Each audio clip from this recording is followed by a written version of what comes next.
Getting into college is a lot like dating. If you've ever wondered how colleges pick students, I'm going to share with you the top things that colleges are looking for when you apply, starting with the grades and scores you'll need to get into college, so that you, yes you, will make college admissions officers love you.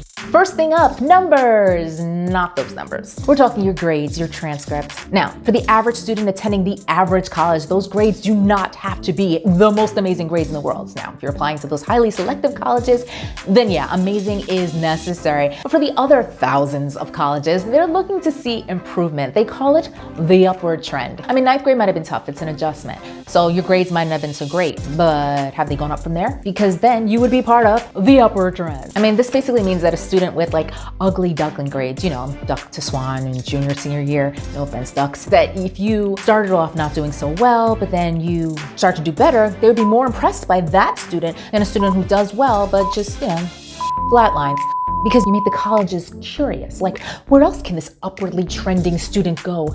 And they want to see it. Now, I'm not telling you to mess up your grades in ninth grade just so you can have an upward trend. I'm just saying this to encourage you in case you did. And there are other ways to get an upward trend. You can also get an upward trend by taking more and more challenging courses. They'll also look at where you rank in your high school, your GPA compared to everybody else's GPA. And watch those senior year grades because some schools will ask for mid-year reports. Your other set of numbers, your score. I mean, how else can you tell the difference between an A student in New York and an A student in Georgia? So we have the ACTs and the SATs. Both tests are given 4 to 5 times a year and you have to register. Now, there's some schools that have always been test optional, meaning that you have the choice of whether you want to submit your scores or not. But with COVID, a lot more schools have gone test optional. And some have even gone test blind, which means they don't look at your scores at all. Now, there's some rumors that some schools will go back to requiring the SAT and ACT. So my advice is prep for it and take. You can try taking a mock version of both tests at home, and then you can see which test you do better on. There are 3 sections on the SAT, and there are 4 sections on the ACT. Keep taking practice tests and going over whatever it is that you got wrong so that you can just get better and better and better.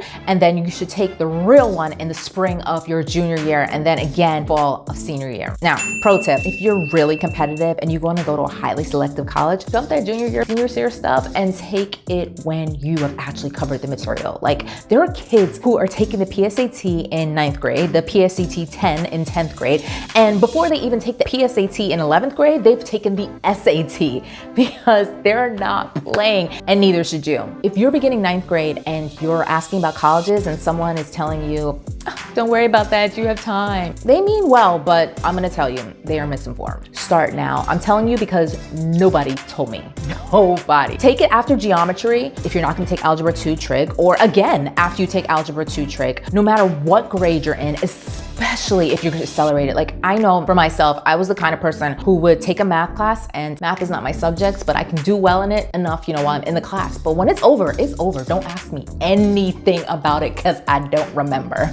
And by the time I was like in senior year, junior year, we're doing AP calculus and statistics, and like all the stuff that was on the SAT was like so far behind me that I was like, I don't even remember this stuff. And I'm pretty sure that if I'd taken the test earlier, I would have definitely done a lot better. Anyway, sending in your scores, in many cases, it's going to be up to you. So how do you decide whether to send it in? Every college has an admissions profile, and it tells you about the mid-range of students who are accepted. Some students scored above that, some students scored below that, but you want to fit somewhere in that mid-range, and that would give you an idea about some of their expectations. Otherwise, just focus on the other parts of your application, which will now become more important. If this is helping you, could you help me help others by giving this video a thumbs up just so that it could spread? I'm Jordana. I make videos on getting into and getting through college. Next, another way to validate your grades and show that your teachers just aren't your best friends would be to take college classes, dual enrollment, IB, honors, or advanced placement classes and take the exams in May. Doing that does 3 things. 1,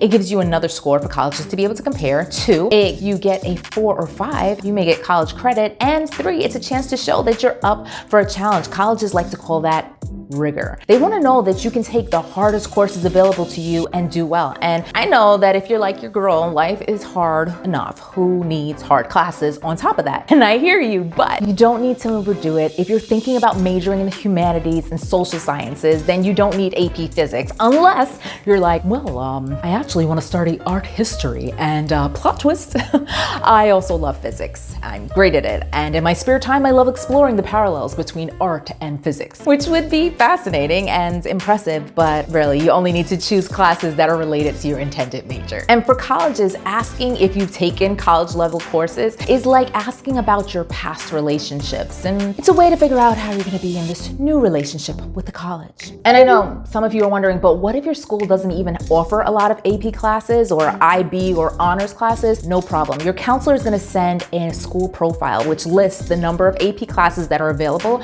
and how students are selected to take them, if there's a limit on the number of classes that you can take, whether it's weighted, like all of that information is gonna be on the school profile. So if your high school doesn't have a lot of classes, colleges will know it's not your fault. Next up, everything can't be just about numbers. Colleges wanna know about you, your extracurricular activities.